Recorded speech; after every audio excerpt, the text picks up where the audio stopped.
ተለታዊ መረጃዎችና ዘገባዎችን ይዤ መጥቻለሁ። መረጃና ዘገባዎችን እየተከታተላችሁ አብራችሁ እንድትቆዩ ነው በአክብሮት የምጋብዛችሁ። በዚህ ሰዓት ከያዝኳቸው መረጃዎች መካከል ከኤርትራ የጦር መሳሪያ ገብቷል የሚለውን እና እየገባ ነው የሚለውን መረጃ ጨምሮ በሱዳን በትግራይ ያሉ የህወሓት ታጣቂዎች የ4 ሰዓት እንቅስቃሴን ጨምሮ ዝርዝር መረጃዎችን ይዣለሁ። አምስተኛ ቀኑን የያዘው የተከዜ ቀጠናን በተመለከተ ከጠለምት እስከ ወልቃይት ያሉ አዳዲስ መረጃዎችን በዚህ ሰዓት እናንተ የምትሰሙ ይሆናል። በእነዚህ ቀጠናዎች ያለው አጠቃላይ ሁኔታን በተመለከተ ከያዝኳቸው ዝርዝር መረጃዎች ባሻገር በራያ ቀጠናም እንደዚሁ በአፋርና በራያ ቀጠና ያለው አዳዲስ ሁኔታስ ምን ይመስላል የሚለውን መረጃ በዚህ ሰዓት የምትከታተሉ ይሆናል። እንግዲህ በዚህ በህወሓት ወረራ ተከትሎ በአጠቃላይ እንግዲህ የበረራ አገልግሎት ተቋርጧል። የትራንስፖርት አገልግሎት ወደ ትግራይ ተቋርጧል። እንዲሁም ደግሞ በትግራይ ደግሞ የባንክ አገልግሎቶችም ዛሬ አንዳንድ አካባቢዎች መቋረጣቸውን የሚገልጹ መረጃዎችን ጨምሮ በትግራይ ወታደራዊ አፈሳ መደረጉንና ከዚህ ጋር በተያያዘ እንደዚሁ ከግዳጅ ቀጠና የሚጠፉ ታጣቂዎችም ጉዳይ እንደዚሁ መነጋገሪያ ከሆኑ አጀንዳዎች መካከል ናቸው። ይህንን ተከትሎ እንግዲህ በዲፕሎማሲው በኩልም የፕሪቶሪያ የሰላም ስምምነትን ተከትሎ የቆሞ የነበረው ጦርነት እንደገና ተቀስቅሷል በሚል በዲፕሎማሲው ማህበረሰብ በኩልም እንደዚሁ አዲስ እንቅስቃሴዎች መኖራቸው ታውቋል። ከዚህ ባሻገር ኢትዮጵያና ኤርትራን እንደዚሁ ለማነጋገር እንደዚሁ እንቅስቃሴ መጀመሩን የሚገልጹ መረጃዎችም ጨምሮ ከወደ ዲፕሎማሲው እየወጡ ነው።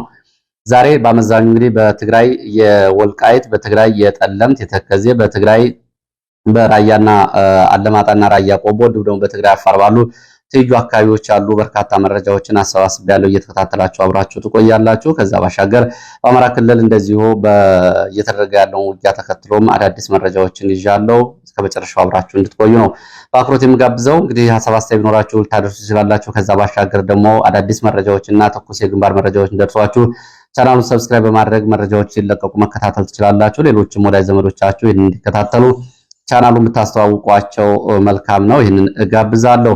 ከዚህ ባሻገር እንግዲህ በተለይ የህወሓትን ወረራ ተከትሎ በተለያዩ ጉዳዮች ላይ የሚዲያ ፍሰቱን እንዲሁም ደግሞ የጦርነት ፕሮፓጋንዳውንና የጦርነት ቅስቀሳውን በተመለከተ በተለያዩ ወገኖች የተለያየ አቋም ተይዞ ነው የሚታየው። በዚህ ላይ የህወሓትን ወረራ ተከትሎ ብልጽግና የህወሓትን ወረራ እንደ አዲስ የፖለቲካና ኃይል ወታደራዊ አሰላለፎችን በአንድ እግር ለማስገባት የሚጠቀመው እንቅስቃሴና ስልት እንዳለ ሆኖ ደግሞ በሌላ በኩል ደግሞ ህወሓትን እንደዚሁ የህወሓትን ወረራ ደግሞ አቅልሎ መመልከትና የህወሓትን ወረራና የህወሓትን ዓላማ እንደዚሁ ከአሁናዊ ሁኔታ አንጻር መመልከትም ይስተዋላል። ይህ ጉዳይ በግልጽ መቀመጥ ያለበት ጉዳይ ነው። ህወሓት አሁን እየመጣ ያለው አንዴም ሁለት ጊዜም ሶስት ጊዜም አራት ጊዜም ራሳቸው እንደተናገሩት ለመጨረሻ ጊዜ ከኢትዮጵያ ለመፋታትና በኢትዮጵያ ውስጥ የተዳከመ ወይ ደግሞ የተበተነ ኃይል ለመፍጠር ነው ህወሓት እየመጣ ያለው። ከዚህ አንጻር እንግዲህ ህወሓት ወልቃይትን፣ ጠለምትን፣ ኮረምንና ራያን ሙሉ በሙሉ ከያዘ በኋላ በሚቀጥሉት ጊዜያት ራስን ወደ መቻል አሁንም ዲፋክቶ ወይም ደግሞ ራስ ገዝ የሚመስለው የህወሓት አስተዳደር ወደ ነፃ ሀገር እንሄዳለን የሚል ነው። ሰዎች ይህንን ጉዳይ የህወሓት ሰዎች ጭምር እየተናገሩት ለመቀበል ሲቸገሩ ይታያል። ይሄ አሁን ያለው ሁኔታ ከመፈጠሩ ከ50 ዓመታት በፊት ህወሓት በማንፌስቶ ጽፎ ያስቀመጠውና የታላቋ ትግራይ ሪፐብሊክ ምስረታ ነው። ጉዳዩ ባለፈው ጦርነትም ተሸንፈው ከሸዋና ከወሎ ደጋማ አካባቢዎች ወደ ትግራይ ሲመለሱ የገመገሙት አንድ ጉዳይ ይሄ ነው። ከገመገሟቸው ጉዳዮች መካከል ነፃ ሀገር መሆን አለብን፣ ከኢትዮጵያ ጋር መቀጠል የለብንም። ለዚህ ደግሞ ኢትዮጵያ ወደ ተዳከመ ሁኔታ መግባት አለባት። እነዚህ ደግሞ የተጠቀሱትን የወልቃይትን የኮሪደር እንዲሁም ደግሞ የጠለምትንና የራያ አካባቢዎችን መቆጣጠርና ከዛ በኋላ በህዝብ ውሳኔ ወደ ነፃ ሀገር መሄድ አለብን የሚሉ ነው። እንግዲህ በዚህ በኩል ህወሓት ወልቃይትን ወስዶ ነፃ ሀገር ለመሆን፣ ህወሓት ጠለምትን ይዞ ነፃ ሀገር ለመሆን፣ ህወሓት አለማጣን ኮረምን ተቆጣጥሮ ነፃ ሀገር ለመሆን የሚያደርገው እንቅስቃሴ ምንድነው የሚኖረው ሚና የሚለው ጉዳይ አብሮ መገምገም ያለበት ነው። ህወሓት ይህንን አሁን ይሄ ጦርነት ስለመጣ አሁን ደግሞ በዚህ በወቅታዊ አሰላለፍ ብቻ አይደለም የህወሓት ጉዳይ ያልተለወጠ ለ50 ዓመታት የቆየ ጉዳይ መሆኑ መታወቅ አለበት። ህወሓት በአለማጣ ከተማ ከገባ በኋላ በአለማጣ ህዝብ ላይ እየፈጸመ ያለው ግፍ እንግዲህ ትናንትና እንደሰማችሁት ነው። በሌሎቹ አካባቢዎች በተለይ ወልቃይት ህወሓት አሁን በዚህ ሰዓት ተሳክቶለት ቢገባ ምን አይነት ጭፍጨፋ ሊያደርግ ይችላል? እዛ ያለው ህዝብ ነው ይህንን ቁስልና ሰቆቃ የሚረዳው። ከዚህ አንጻር እንግዲህ ህወሓት አብይ አህመድን እጥላለሁ፣ አብይ አህመድ ጥላቴ ነው ብሎ ለሚያደርገው ጦርነትና በአብይ አህመድ ላይ ለሚያደርገው ዘመቻ ከዚህ በተነጠለና በአማራ ህዝብ የማንነት እንዲሁም ደግሞ የነዚህ አካባቢዎች ጥያቄዎች በተነጠለ መንገድ የራሱን ጦርነት የራሱን ትግል ማድረግ ይችላል። ከዛ ውጭ ግን በዚህ ሁኔታ ውስጥ ግን ወልቃይትን ወይም ደግሞ ራያን ጠለምትን ጨርሶ ለመቆጣጠር እና ይህንን ይዞ ለመገጠል የሚያደርገው ጉዳይ ነገና ከነገ ወዲያ የሚያስከትለው ጉዳይ በደንብ መታየት አለበት። ከዛ ባሻገር እንግዲህ አብይ አህመድም ወልቃይትን በአማራም በትግራይም የፖለቲካ ኃይል እጅ ሳይሆን እንደ መጫወቻ ካርድ ሆኖ እንዲያገለግል የዲፕሎማሲ ጫና ሲመጣ አንዳንድ ጊዜ ፊታቸውን የሚያዞሩበት፣ ሌላ ጊዜ ሀገር ውስጥ ድጋፍ ሲላላ ደግሞ ፊታቸውን የሚሰጡበት ሁኔታ ሆኖ መቀጠልም የሌለበት መሆኑ ይታወቃል። ስለዚህ ትላንትና እንግዲህ በራያ ቀጠና ያለው የፌዴራል ኃይል ፌዴራል ፖሊስም መከላከያም ለቆ ወጥቶ አሁን ህወሓት አካባቢውን ሙሉ በሙሉ ተቆጣጥሯል። በዚህ አካባቢ ያለው የማንነት ጥያቄና ተያያዥ ጉዳዮች እንደዚሁ የፖለቲካና ወታደራዊ ሚዛን ማስጠበቂያ መሆናቸው ይሄ ትልቅ ማሳያ ነው። ለማንኛውም ከዚህ ከሁለቱም ጉዳይ አንጻር ችግሮቹን በግራና በቀኝ በመለየት የራስን ፖለቲካዊ ወታደራዊ ኃይል ይዞ መውጣትና ሌሎቹን በጥቅም ልክ ጁኒየር ፓርትነር ወይም ደግሞ ሲኒየር ፓርትነር አድርጎ አጋር አድርጎ ለመሄድ ከዚህ አንጻር መታየት አለበት። ከዛ ውጭ ያሉት የሚዲያ ፍሰቶች ግን ኃይል ከመበተን ያለፈ እርስ በርስ ከመፈራረጅ ያለፈ ግን ምንም ሚና የላቸውም። ብልጽግና በዚህ ሁኔታ ቢቀጥል በተለይ ከጀርባ ያለው የኦህዴድ ኃይል በምን ያክል ፍጥነት የሚፈልገውን ጉዳይ ለማሳካት በሌሎቹ ኢትዮጵያውያን ላይ እያደረሰ ያለው ጉዳት ግልጽ ነው። እንግዲህ አዲስ አበባ አትገባም የተባለ ህዝብ ብልጽግና ታክቲካል አጋሪ ይሆናል ብሎ ማሰብም እንዲሁም ደግሞ ህወሓት ወልቃይትን ወስጄ ነፃ ሀገር ሆናለሁ እያለም ሲመጣ ህወሓት ታክቲካልም ሆነ ስትራቴጂካል አጋሪ ይሆናል ብሎ የሚለውን ጉዳይ ለመገምገምና ለማየት በርካታ መስፈርቶች አሉ። ሚዲያዎቹም የፖለቲካ ኃይሎችም የሚዲያ ሰዎችም የፖለቲካ ተወካዮችም ንግግሮቻቸውንና የሚሰጧቸው ምልከታዎች ይህንን ግምት ውስጥ ያስገቡ ቢሆኑ የህዝብ ኃይል ከመበተን ሊተርፍ ይችላል። ከዛ ውጭ ግን በየፊናው ሆኖ ህወሓት የጥላት ወይም ደግሞ አብይ የጥላት በሚለው ጉዳይ ላይ ግን ይሄ ካሁን በፊት በኢትዮጵያ የፖለቲካ ዙሪትና የፖለቲካ አጣብቂኝ ውስጥ 2-3 ጊዜ ተሞክሮ ያደረሰው ኪሳራ የሚታወቅ ነው። ከዚህ አንጻር እንግዲህ ሁኔታዎችን መገምገም ያስፈልጋል። ወደ መረጃዎቹ ነው በቀጣይ የሚሄደው። ወደ መረጃዎቹ ሲሄድ ወደ ተከዜ ቀጠና ያሉትን መረጃዎች ማስቀደም ነው የምጀምረው። በተከዜ ቀጠና እንግዲህ የምስራቅ ጠለምት አካባቢ ደገብራይ ተብሎ በሚጠራው ማይግመሬ ተብሎ በሚጠራው አካባቢ በውጥረቶችና የታጣቂዎች እንቅስቃሴ መኖራቸውን ዛሬ ማለዳ ከአካባቢ ወጡ መረጃዎች ይገልጻሉ። ደገብራይ ተብሎ የሚጠራው አካባቢ ድሮን ጥቃት እንዲሁም ደግሞ የእግረኛ ውጊያ ተደርጎ ወደ ኋላ ተመልሰው የነበሩ የህወሓት ታጣቂዎች እንደገና በመልሶ መደራጀት ወሳኝ የተባሉ ገዥ ቦታዎችን ለመቆጣጠር ዛሬ ማለዳ ጀምሮ እንቅስቃሴ እያደረጉ መሆናቸውን ነው ከአካባቢ የወጡ መረጃዎች የሚያሳዩት። በዚህ ማይ ግመሬ ተብሎ በሚጠራው አካባቢ በሚገኝ አንድ ትምህርት ቤት ላይ ራሳቸውን ያደራጁት የህወሓት ታጣቂዎች የቡድን እና የነፍስ ወከፍ መሳሪያዎችን በብዛት ታጥቀው በዚህ አካባቢ እንቅስቃሴ እያደረጉ መሆናቸው ታውቋል። ዋና ዓላማቸው ደግሞ ሽንታማ ተብሎ የሚጠራው ተራራ እና ገዥ ወታደራዊ ቦታ ለመቆጣጠር እንደሆነ ይታወቃል። ይሄ በዚህ አካባቢ የትግራይ የሰላም ኃይል እየተባለ የሚጠራው ታጣቂ ኃይልም ካምፕ ያለበት ቦታ ነው። አሁን በዚህ አካባቢ እንቅስቃሴ መኖሩን መረጃዎቹ ገልጸዋል። ምንጫራ ዙሪያ እንደዚሁ መከላከያ ወደ አካባቢው ኃይል እያስገባ መሆኑንም መረጃ ምንጮች ገልጸው ይህንን ተከትሎ በአካባቢው ውጥረት መኖሩ ነው እየተገለጸው። በማይጠምሪ ዲማ እና በሌሎቹ ከተሞች የህወሓት ታጣቂዎች ያደረጉትን ወረራ ተከትሎ ይህንን የሚያወግዝ ሰልፍ ዛሬ እየተደረገ መሆኑን ነው መረጃዎች የጠቆሙት። ህወሓት ተከዜን በመሻገር የፈጸመውን ወረራ የሚያወግዝ ሰልፍ በዚህ ሰዓት እየተደረገ ነው። ተከዜን ተሻግሮ ምዕራብ ትግራይ የለም የሚል ሰልፍ የያዘው የአካባቢ ነዋሪዎች ሰልፍ ህወሓት በኃይል የያዛቸውን ቦታዎች ለቆ እንዲወጣና ከወረራ ድርጊቱ እንዲታቀብ የሚጠይቅ ሰልፍ እንደሆነ የተገለጸው። እንግዲህ በዚህ ሰዓት ሰልፍ እየተደረገ መሆኑ ተገልጿል። ከዚህ ጋር በተያያዘ የወልቃይት አስተዳደርም እንደዚሁ በመግለጫ አውጥቷል። መግለጫና ማብራሪያ በዚህም እንግዲህ ዘላቂ የህግ አሸናፊነትንና የህግ አሸናፊነትን አልቀበልም ብሎ ለሚመጣ ኃይል አስፈላጊውን ምከታ ለማድረግና ይህንን ወረራ ለመቀልበስ ክቡር መስዋዕትነት ለመቀበል ዝግጁ መሆኑን ነው የወልቃይት አስተዳደር የገለጸው። ማንም ለዳግም ባርነት ለመሸከምና ለዳግም ባርነት ለመገዛት አይፈቅድምና ለሚከፈለውና አስፈላጊውን ዋጋ በመክፈል መስዋዕትነት ጭምር ማለት ነው ዝግጁ ሆነናል። የሚሆነውን ለመቀበልና ማንነታችን ለማስከበር ዝግጁ ነን፣ በመቃብራችን ላይ ካልሆነ በስተቀር ዳግም ባርነትን አንቀበልም በሚል እንደዚሁ ባሰራጨው መረጃ አስታውቋል። ወልቃይት ከጥር 19 2018 ከቀኑ 9 ሰዓት ጀምሮ የወልቃይት ህዝብና ኃይል በተጠንቀቅ መቆሙን የመረጃ ምንጮቹ ገልጸዋል። እንግዲህ ሁሉም ነገር ራስን ለዳግም ባርነት ላለማስገዛት ለሚከፈለው መስዋዕትነት ዝግጁ ይሁን በሚል ከጥር 18 በጠለምት ህወሓት ወረራ ከፈጸመበት ዕለት ጀምሮ ከሰዓት በኋላ ጀምሮ እስካሁን ድረስ በተጠንቀቅ መሆኑ የተገለጸው የህወሓት የወረራ መስመሮች፣ የጦር ግንባሮች፣ የሰርጎ ገብ ስምሪቶች፣ የውስጥ ተላላኪዎችን ጨምሮ የስራ ስምሪትና እንደዚሁ የስራ ድልድል መደረጉን የወጡ መረጃዎች ያሳውቃሉ። በህወሓት በኩል ወደ ወልቃይት ቀጥታ እንቅስቃሴ ኃይል ከማስጠጋት እና ከበባ ከማድረግ ባለፈ በሌሎች አዳዲስ ቦታዎችም እንደዚሁ በተለመዱና ባልተለመዱ መስመሮች አዲስ እንቅስቃሴ መኖሩንም የመረጃ ምንጮች ገልጸዋል። ሱዳን ሸረሪና የሚገኘው የህወሓት ታጣቂዎችን በተመለከተ እንደዚሁ አዲስ መረጃ አለ፣ ወደ ኋላ ደርሳለሁ። ከሱዳን ሸረሪና ከሽራሮ ሁመራ ተከዜ ድልድይ፣ በወልቃይት ወፋር ግፍ ደደቢት ተከዜ ድልድይ፣ በወልቃይት ስኳር ፋብሪካ ተከዜ ድልድይ ካሉ ሶስቱ ድልድዮች ባሻገር እና የተከዜ ሸለቆ ባሻገር በጠለምት በወልቃይት በኩል አዲስ እንቅስቃሴ መኖሩን የ24 ሰዓት መረጃዎች ያሳያሉ።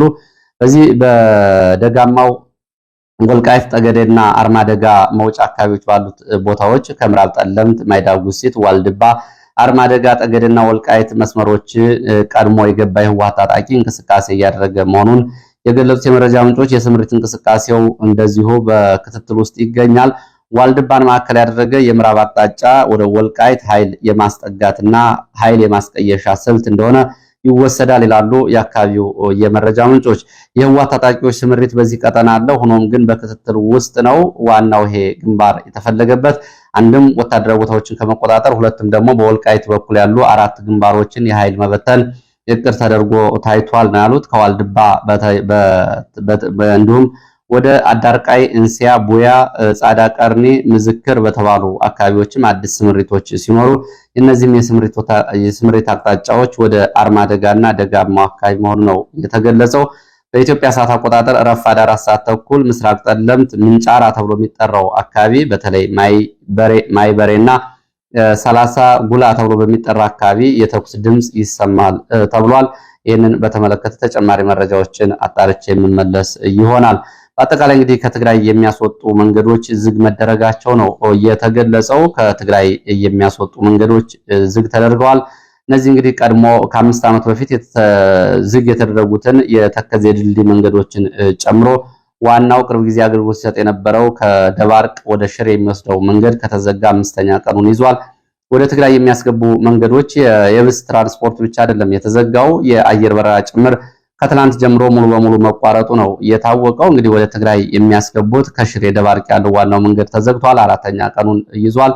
በአለማጣ ወደ ቆቦ ትላንትና ጀምሮ እንደዚሁ መንገድ መዘጋቱ ነው የታወቀው።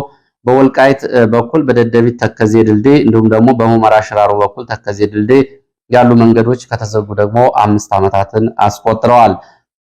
በራያ አለማጣ ያለው አጠቃላይ ሁኔታ ምን ይመስላል የሚለውን ስንመለከት በራያ አለማጣ እንግዲህ ኮረምና ከአለማጣ ከተማ የወጣው መከላከያና ፌዴራል ፖሊስ ዋናውን መንገድ ተከትሎ በዋናው መንገድ አቅራቢያ ትልልቅ ምሽጎችን እያደራጀና እየቆፈረ መሆኑን የገለጹት የመረጃ ምንጮች በተለይ ጮቢበርና አባርጎ ተብሎ በሚጠሩት 2 ቦታዎች ላይ ኃይል ሰፍሯል። ይሄ ካሁን በፊት የህወሓት ታጣቂዎች ካለማጣ አቅጣጫ እንደዚሁ ተደጋጋሚ ጥቃት ሲያደርጉ የሚያዙ ምሽጎች ናቸው። ያለው ዝግጅትና ሁኔታው እሱን ነው የሚያሳየው። የህወሓት ታጣቂዎችም እንደዚሁ በዋጃና ዙሪያው እንደዚሁ ደግሞ አዲስ ቅኝና ድንጋይ ቀበሌ ተብሎ የሚጠሩት አካባቢዎች ወታደራዊ ዝግጅት እያደረጉ መሆናቸውን የሚገልጹ መረጃዎች ወጥተዋል። ጮቢበር እስከ አባርጎ ባሉት አካባቢዎች አሁን ከፍተኛ ውጥረት ነው ያለው። ቆቦ ከተማ እና ዙሪያው ትናንትና ጀምሮ የሰዓት እላፊ ገደብ ተጥሏል። በዚህ በቆቦና አካባቢው የሰዓት እላፊ ገደብ ተጥሏል። ወደ ቆቦና አካባቢውም ከወልዲያና ሌሎች አካባቢዎች ተጨማሪ ኃይል እየተጠጋ ስለመሆኑ ነው የተገለጸው። ትላንትና ህወሓት ከሰዓት በኋላ የከባድ መሳሪያ ድብደባ ጀምሮበት በነበረው ራያ ዋጅራት አፋር መጋሌ አካባቢ የነበረው የከባድ መሳሪያ ድብደባ ተከትሎ የቲፒፒኤፍ ወይም ደግሞ የትግራይ የሐራ መሬት ታጣቂዎች ራሳቸውን የሰላም ኃይል እያሉ የሚጠሩት ያጸፋ ምላሽ ሰጥተዋል። በቡድን መሳሪያ በተሰጠው ያጸፋ ምላሽም ሆነ ህወሓት በአደረገው ድብደባ የደረሰው ጉዳት በውል አልታወቀም። በአካባቢው የሚኖሩ የአፋር ተወላጆች ግን አካባቢውን ለቀው ወጥተዋል። ከሰዓታት በኋላ ውጊያው ቆሟል። በዚህ የአፋር ግንባር ዛሬ ማለዳ ጀምሮ ደግሞ የእግረኛ እንቅስቃሴ መኖሩን የወጡ መረጃዎች ገልጸዋል። የእግረኛ እንቅስቃሴ ትላንትና ምሽት ተሰባስቦ በአንድ ተጠርንፎ የነበረ የህወሓት ታጣቂ ከዋጅራት ቀጠናዎች ወደ አፋር ግንባሮች እንደዚሁ ከራያ መሆንና አካባቢው የእግረኛ እንቅስቃሴ እያደረገ ነው። ይሄ ዛሬ ማለዳ የወጣ መረጃ ነው። በሱዳን ሸረሪና ካምፕ የሚገኙ የህወሓት ታጣቂዎችን በተመለከተ ደግሞ ሸረሪና ሱዳን የሚገኙ የህወሓት ታጣቂዎች አጠቃላይ የመሳሪያ ቆጠራ፣ የኃይልና እንዲሁም ደግሞ የግዳጅ ስምሪቶች ዝግጅት እየተደረገ መሆኑን የመረጃ ምንጮች ገልጸዋል። የቡድን መሳሪያ ቆጠራ፣ የኃይል ድልድል እየተደረገ እንደሆነ የገለጹት የመረጃ ምንጮች 18 ዲሽቃዎችን ጨምሮ ቁጥራቸው ያልታወቀ ሞርተር፣ ከሱዳንና ከግብጽ የተገኙ ሌሎች መሳሪያዎች በአርሚ በጋንታ ምደባ ተደርጎላቸዋል ነው ያሉት። በዚህ ግንባር መከላከያና የአካባቢው ሚሊሻ ወደ ሱዳን ድንበር አቅራቢያ ኃይል አስጠግቷል። ብረት ለበስ መድፍና ታንክን ጨምሮ ወደዚህ አካባቢ እንቅስቃሴ ተደርጓል። የህወሓት ታጣቂዎች ቁጥርን በተመለከተም እንደዚሁ በሸረሪና ካምፕ ለግዳጅ ዝግጁ ናቸው የተባሉት የህወሓት ታጣቂዎች አሃዛዊ መረጃም እንደዚሁ ወጥቷል። ይህንን የወልቃይት አካባቢ የመረጃ ምንጮች በቁጥርና በአሃዛዊ መረጃ አረጋግጠናል ሲሉ ነው የገለጹት። ወደ ትግራይ ስንሄድም በትግራይ የባንክ አገልግሎት በአንዳንድ ቦታዎች ዛሬ ተቋርጧል። ትላንትና በብዙ ከተሞች ገንዘብ ለማውጣት ብዙ ሰው በባንኮች ተሰልፎ ይታይ ነበር። በሲስተም ወይም ደግሞ በአገልግሎት መቋረጥ ምክንያት ብዙ ሰዎች ገንዘብ አልወሰዱም። ዛሬ ገንዘብ ለመውሰድ ሲሄዱ ብዙ ቦታዎች ባንክ አገልግሎት ተቋርጧል። ትላንትና አንዳንድ የግል ባንኮች ከ50 ሺህ እስከ 2000 ብር ይሰጡ ነበረ። ዛሬ ደግሞ ሙሉ በሙሉ ተቋርጧል። የመቀሌ ከተማ ባለስልጣናት ደግሞ ህዝቡ በጠላቶቻችን ወሬ ሊሸበር አይገባውም የሚል መግለጫ አውጥተዋል። የሸቀጦች ዋጋ እንዲንር ህዝቡ እንዳይረጋጋ የሚያደርጉት የጠላቶች ወሬ ነው።